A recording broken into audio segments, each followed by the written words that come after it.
2, 1. My name is Michael Lord, and I'm here to talk to you about the possibility that video games promote violent behavior. There's some studies that have been going on about. First,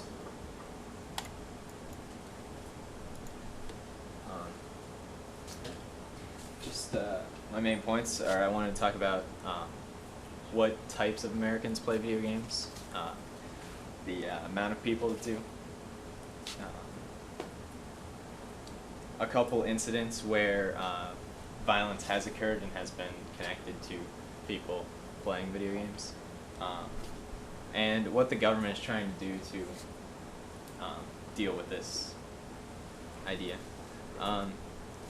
This topic concerns me because I play probably more video games per week than I should. And chances are you or somebody you know, somebody in your family, your kids or whatever, are going to play video games too.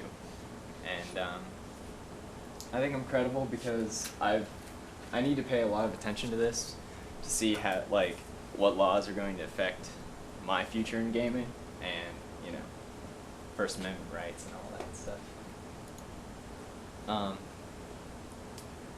First off, I found out that 60% of Americans play video games according to a survey by the Peter D. Hart Research Associates Institute. This is a pretty big amount of people considering that over half of Americans are the ones doing it. The average gamer is around 33 years old, not like your 15-year-old kid sitting in the high school, talking about whatever, playing Halo and all that. Only 28% or 28.2% are under 18. 47% are between 20 and 50, and 24% are over 50 years old. That comes from the Entertainment Software Association, which is an organization that lobbies Congress on behalf of video game companies. The average American is said to play, or the average man in America is said to play 7.5 hours of video games, whereas the average woman plays about slightly less than that, 7.4 hours of video games per week. Also, 61% of parents with children under 18 believe that video games were a positive influence in their child's life.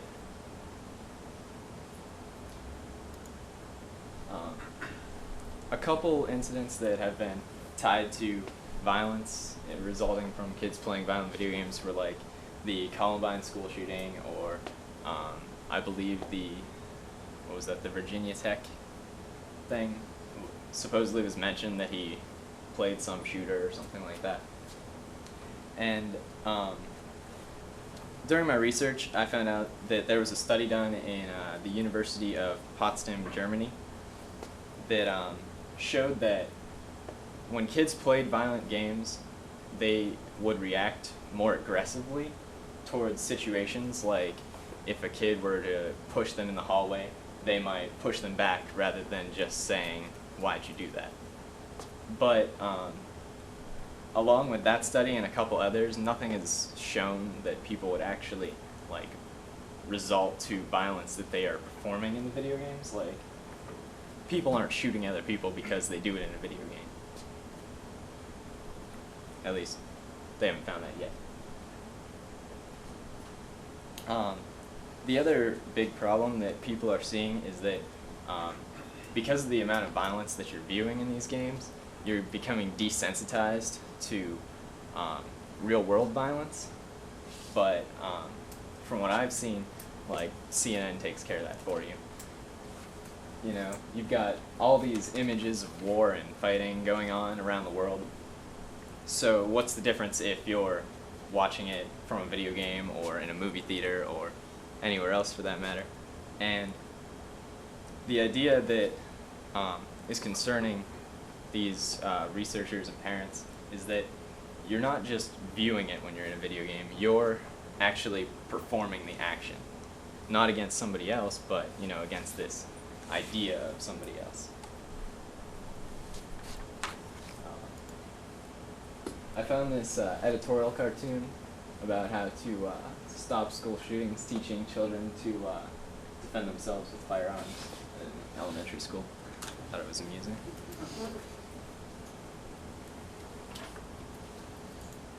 And so far, Congress has put a bill.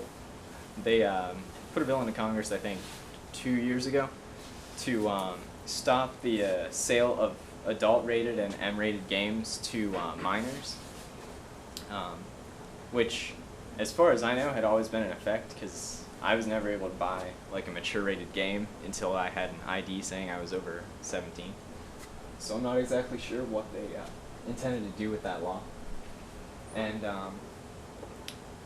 they rate these games through the Entertainment Software Ratings Board, which basically says whether the content in the game like is for E for everyone, E 10 plus for everyone 10 and older, T for teen, which is 13 through whatever, mature for people 17 and older, and adult for I think either 18 or 21 and older. And the Entertainment Software Ratings Board is supposed to be like the best rating system in the country right now because it doesn't like give any descriptions of the game itself so much as the content that's to be expected. Like it's not reviewing anything or whatever.